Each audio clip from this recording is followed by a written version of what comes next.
Jadi di sini saya akan menjelaskan tentang jawaban dari nomor 1, yaitu soalnya adalah terangkan dengan rinci dan jelas fungsi studi tentang pemikiran politik Indonesia terhadap studi hubungan internasional. Yang pertama, saya akan menjelaskan terlebih dahulu pembentukan pemikiran politik Indonesia. Dalam bahasa Indonesianya itu adalah pemikiran-pemikiran politik. Pemikiran-pemikiran politik itu dimiliki oleh banyak pemikiran pribadi atau individual. Terjadi mengalami proses kristalisasi sementara atau tidak benar-benar terkristal karena masyarakat selalu memiliki proses dan pemikiran yang berbeda-beda setiap individunya. Terus pemikiran politik Indonesia itu disebut juga dengan Indonesia Political Thinking. Puncak dari pemikiran politik Indonesia itu adalah Wealth of Shawn. Wealth of Shawn itu adalah dasar negara, mengaktualisasi diri dengan kehidupan masyarakat, yaitu komunitas jauh lebih kental. Jadi kita ini masyarakat adalah komunitas yang ada di Indonesia. Kita secara individu ini kita masyarakat, tetapi bila dibilang keseluruhan rakyat masyarakat Indonesia itu disebut dengan komunitas. Terus Well of Shawn juga menciptakan penafsiran-penafsiran baru sesuai kebutuhan masyarakat Indonesia. Jadi Well of Shawn ini, dasar negara filsafat ini juga menciptakan penafsiran-penafsiran baru yang digunakan untuk mencapai kepentingan masyarakat juga di Indonesia gitu loh. Terus sifat dari pemikiran politik sendiri itu, dia itu tidak simultan atau tidak satu karena pemikirannya banyak. Yang dibilang saya tadi setiap masyarakat dan setiap individu di Indonesia memiliki pemikiran yang berbeda-beda. Terus tidak ada monopoli di antara pemikiran-pemikiran itu. Hubungannya dengan studi pemikiran politik Indonesia dengan studi hubungan internasional adalah itu berkaitan dengan adagium yang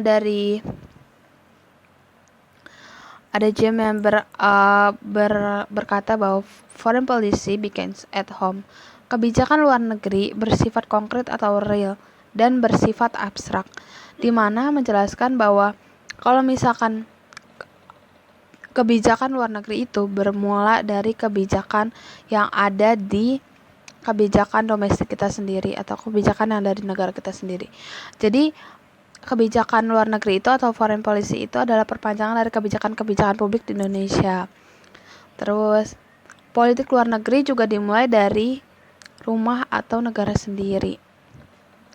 Jadi mengapa kita pemikiran politik Indonesia fungsi studi pemikiran politik Indonesia terhadap hubungan internasional itu, ya yang pertama membentuk pemikiran politik Indonesia kita dari sendiri dulu untuk menjalin kerjasama ke depannya oleh negara lain yang membentuk politik luar negeri dari kita sendiri juga.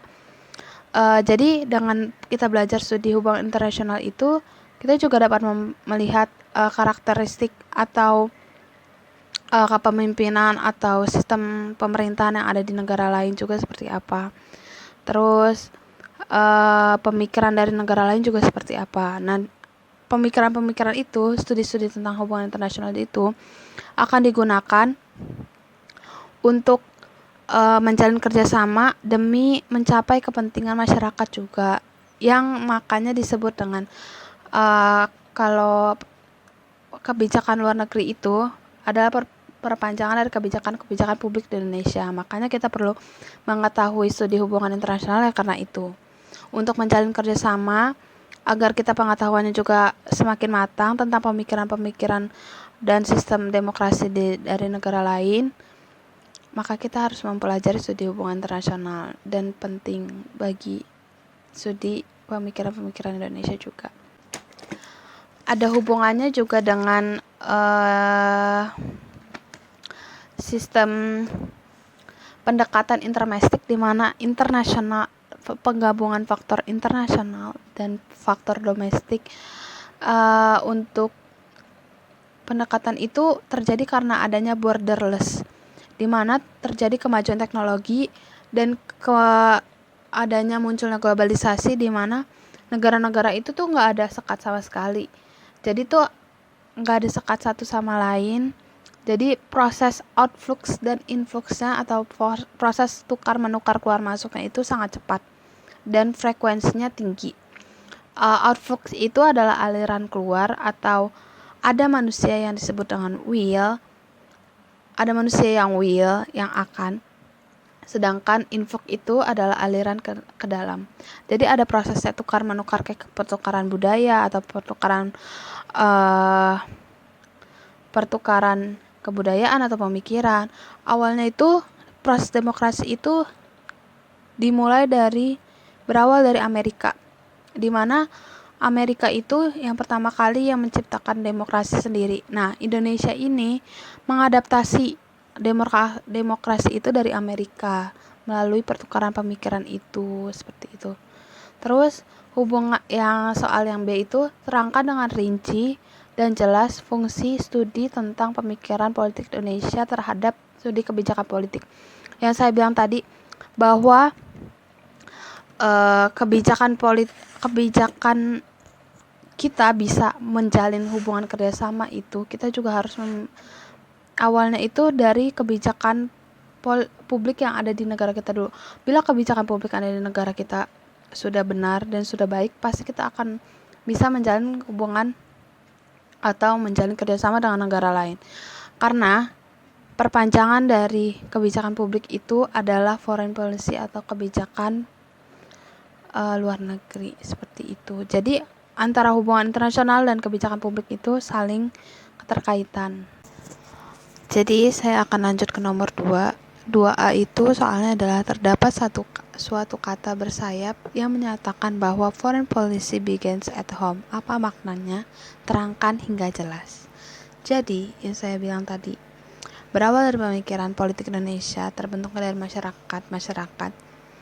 Terus bahwa artinya foreign policy begins at home itu adalah politik luar negeri dimulai dari rumah atau negara kita sendiri, dimana ini pun ada kaitannya dengan hukum besi, dimana pemimpin akan eksis bila mendapatkan pemikiran elit merefleksikan kepentingan masyarakat.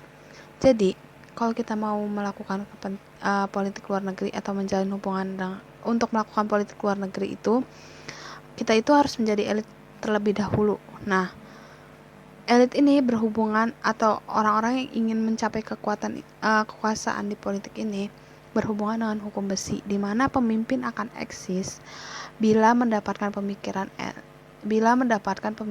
elit yang merefleksikan kepentingan masyarakat, di mana masyarakat pasti akan lebih memilih elit yang akan merefleksikan atau menyampaikan kepentingan mereka. Terus dimana pasti dalam pemilihan elit itu pasti akan ada persaingan, dimana kayak mereka pasti akan ada partai. Nah, orang-orang yang ingin menjadi elit ini pasti akan memasuki partai tertentu yang akan memiliki persaingan yang sangat ketat di dalam pemilu. Terus gunanya elit ini adalah tujuan elit untuk mendapatkan kekuasaan itu, yaitu untuk memperoleh legitimasi dan legalisasi dari masyarakat, seperti itu. Jadi bila ingin melakukan politik luar negeri, kita harus menjadi elit terlebih dahulu. Nah, karena elit itu awalnya udah dipilih kan, terus menyampaikan kepentingan masyarakat melalui kebijakan-kebijakan publik yang ada.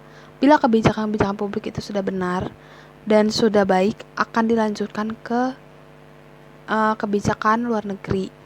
Jadi kepanjangan atau kelanjutan dari kebijakan luar negeri ini adalah tujuannya yaitu satu, untuk memperoleh kepentingan masyarakat, seperti itu.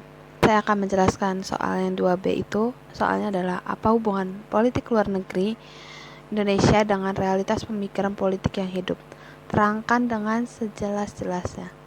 Jadi, pemikiran politik itu tidak berada di awang-awang, tetapi berada pada masyarakat. Yang tadi saya bilang bahwa pemikiran politik itu awalnya pasti dari pemikiran masyarakat yang dimiliki oleh setiap individunya dan berbeda. Terus, karena adanya pemikiran-pemikiran itu terjadi proses selling out atau jual beli gagasan, terus berakumulasi menjadi hal yang diterima oleh masyarakat dalam proses jual beli gagasan itu bukan jual beli sesungguhnya yang kita tahu, tapi kayak penerapan pemikiran politik yang ada di elit ke masyarakat. Terus menjadi kepercayaan bangsa setelah pemikiran itu diimplementasikan atau diterapkan dalam masyarakat, menjadi kepercayaan sendiri bagi masyarakat bahkan sampai menjadi kepercayaan bangsa. Terus maka itu dari pemikiran itu akan disebut dengan falsafah negara atau bangsa. Falsafah negara itu berasal dari pemikiran-pemikiran individu yang mengkristal atau mengeras, terus menjadi sebuah dasar negara atau falsafah negara. Terus ada proses yang disebut reaction atau reaksi. Ini adalah pengaruh dari hubungan dunia internasional, di mana ada feedback atau resiprokal. Pemikiran domestik yang diterapkan terhadap dunia internasional akan mendapatkan timbal balik di dunia internasional tadi. Dilakukan oleh aktor-aktor politik, sering disebut struktur walaupun hanya sendiri. Ada juga kaitannya dengan aktor dan faktor, di mana terkadang aktor itu menjadi suatu faktorial yang banyak terjadi. Jadi aktor itu dikelilingi aktor-aktor lain kan. Struktur itu ada dua, ada struktur majemuk dan struktur tunggal. Struktur majemuk itu contohnya itu dimiliki oleh Indonesia, di mana jabatannya itu kompulsif atau terdiri dari beberapa komposisi yang disatukan. Ada contohnya kayak ada eksekutif, legislatif, yudikatif, dan memiliki banyak jumlah anggota yang banyak. Terus ada struktur tunggal, itu presiden. Habis itu ada faktor, di mana interaksi bersifat faktorial atau di mana dapat menjadi faktor pengaruh pada aktor yang kita sorot. Di hubungan politik luar negeri Indonesia dengan realitas pemikiran politik Indonesia yang hidup itu, jadi pemikiran dari elit tertentu itu menentukan jalan ke depannya politik luar negeri itu jalannya seperti apa. Jadi idiosinkretik dari pemimpin suatu negara itu. Misalkan dulu Soekarno, dia memiliki pesona yang luar biasa, yang berkarakteristik yang sangat-sangat berwibawa, sampai kayak semua orang tuh kayak melihat dia kayak wow banget gitu loh. Terus kayak seperti itu, kayak makanya banyak orang yang tertarik dengan Soekarno, dan banyak juga yang percaya bahwa melakukan kerjasama pada saat itu ada hal yang tepat untuk melakukan kerjasama. Jadi kayak jadi kayak yang kita tahu Bung Karno itu pernah kuliah di ITB. Sebelumnya itu dia sekolah di HBS atau Hoger Burger School. Ia terinspirasi oleh riset atau penelitiannya dengan jalan-jalan sambil melakukan interview. Personifikasi negara atau kekuasaan adalah kemampuan untuk meyakinkan orang lain. Jadi tuh pemikiran yang berwibawa seperti itu tuh terlahir juga dari Soekarno, karena itu dari awalnya kayak dia jalan-jalan, terus dia nanya-nanya ke petani atau nanya-nanya ke orang warga-warga sekitar yang ia temui. Jadi dia juga interview itu juga membentuk pemikiran wibawa dia sendiri, yang mengantarkan juga pada saat itu Indonesia lagi membentuk sistem pemerintahan untuk pertama kali setelah merdeka. Jadi kayak dia pun kayak lebih dalam pemikirannya, karena politik luar negeri di Indonesia pada saat itu Soekarno juga udah berjalan-jalan kan, maksudnya kayak mengunjungi negara-negara lain untuk kayak melakukan kerjasama atau pertukaran pemikiran, di mana yang bisa membawa Indonesia menjadi sistem pemerintahannya pada saat itu menjadi lebih baik, walaupun banyak pergantian kabinet atau sebagainya. Saya akan menjelaskan soal 3A, di mana Benedict Anderson menulis buku tentang Imagine Communities. Uraikan oleh saudara hal tersebut dengan pemikiran-pemikiran politik di Indonesia. Jadi imagine communities ini yang disampaikan oleh Benedict Anderson itu memiliki arti bahwa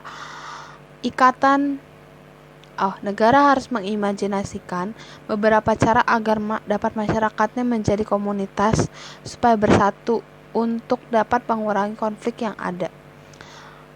Jadi saya akan menjelaskan tentang perbedaan komunitas dan masyarakat terlebih dahulu. Komunitas itu adanya homogenitas atau homogenity, kerekatan, afinitas, kedekatan dalam hal spiritual atau jiwa atau fisik yang berlangsung karena adanya intensitas waktu. Terus anggota-anggotanya padu atau rekat. Terus abis itu hampir tidak ada yang bisa dipertukarkan satu sama lain karena dia homogen atau karena dia sama atau dia satu, memiliki satu pemikiran atau satu keyakinan atau pokoknya memiliki kesamaan, maka hampir tidak ada pertukaran satu sama lain. Setiap bangsa belum menjadi komunitas tetapi masyarakat. Kenapa? Karena pemikiran masyarakat atau individu itu berbeda-beda. Masyarakat memiliki kerekatan, afinitas atau affinity dan kedekatan. Tetapi bedanya masyarakat itu memiliki perbedaan, yaitu perbedaan pemikiran, budaya, atau pendidikan, atau lingkungan dan sebagainya. Terus suatu bentuk ikatan bersama yang di dalamnya terdapat aneka. Nah, tadi saya bilang aneka kepentingan yang dapat dipertukarkan. Jadi masyarakat itu mempunyai kepentingan masing-masing. Dan terkadang kepentingan itu pun bisa dapat dipertukarkan satu sama lain. Berada di dalam ikatan yang lepas. Bila tergabung dengan masyarakat internasional, maka akan menjadi komunitas. Contohnya, kenapa bisa jadi masyarakat internasional akan menjadi komunitas? Karena kita tergolongnya semua masyarakat. Satu masyarakat terikat dengan masyarakat lain itu disebut dengan komunitas. Terus halnya berhubungan dengan pemikiran Indonesia ialah karena pemikiran Indonesia tuh kayak Benedict Anderson tuh pengen nih kalau misalkan negara itu harus diimajinasikan, harus dipikirkan caranya bagaimana pemikiran masyarakat itu harus satu gitu, komunitasnya itu supaya harus bersatu dan mengurangi konflik yang ada. Di Indonesia itu telah memiliki kesamaan pemikirannya itu sebenarnya itu satu, patriotisme, di mana mereka memiliki jiwa kecintaan tanah air yang tinggi. Tetapi hal ini tidak cukup karena patriotisme pada setiap individu atau masyarakat itu pasti akan berbeda-beda tingkatannya. Makanya itu terkadang masih ada konflik yang terjadi di antar suku atau antar negara atau antar masyarakat yang sebenarnya itu hal sepele seperti itu.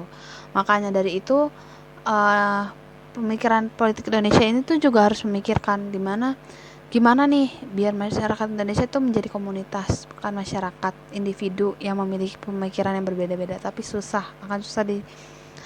akan susah dijalankan karena pasti setiap orang memiliki pemikiran yang berbeda-beda dan idiosinkretik yang berbeda-beda dan latar belakang yang berbeda-beda. Oleh karena itu, karena rasa patriotisme kita itu mengurangilah sedikit rasa konflik yang ada seperti itu.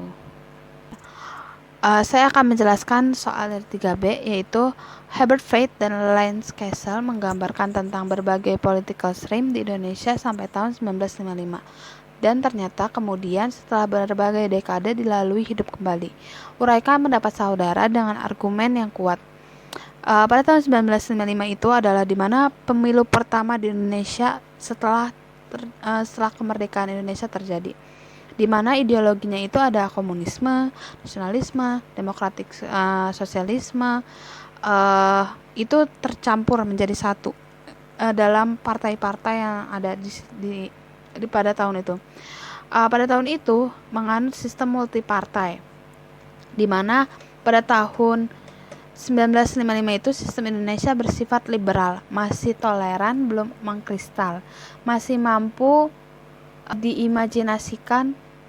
Jadi tuh pada saat itu Soekarno itu masih menganut sistem pemerintahan liberal, di mana kayak oke, semua orang boleh bebas berpendapat, boleh bebas mengikuti pemilu, mau secara perorangan atau perwakilan partai. Terus adanya intersection atau adanya potongan-potongan dan mampu bersikap bermaterial.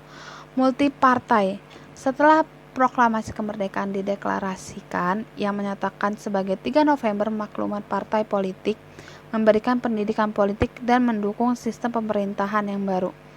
Nah, tahun 1957 itu lahirnya Dewan Nasional karena masyarakatnya fragil atau mudah pecah. Terus adanya Front Nasional, pimpinannya itu adalah Bung Karno. Jadi mengapa pada saat itu politiknya balik lagi ke zaman multipartai, dan bagaimana saudaranya kalian menanggapinya itu karena sekarang ini demokrasi pun sama halnya dengan liberal, tapi demokrasi itu berbeda karena demokrasi itu kayak kalian bebas tapi masih bisa dikontrol, sedangkan kalau liberal tuh bebas kalian mau berpendapat, mau mengeluarkan pendapat. Nah, perbedaannya sebenarnya di situ. Terus jelasin pendapat kalian, kenapa hal itu bisa terjadi dari multipartai yang sebelumnya sama yang sekarang itu seperti apa. Perbedaannya sih hanya itu, perbedaan antara liberal dan demokratis seperti itu. Untuk mengenai soal yang 4A dan 4B itu mengenai tentang interaktor dan faktor yang sudah saya jelaskan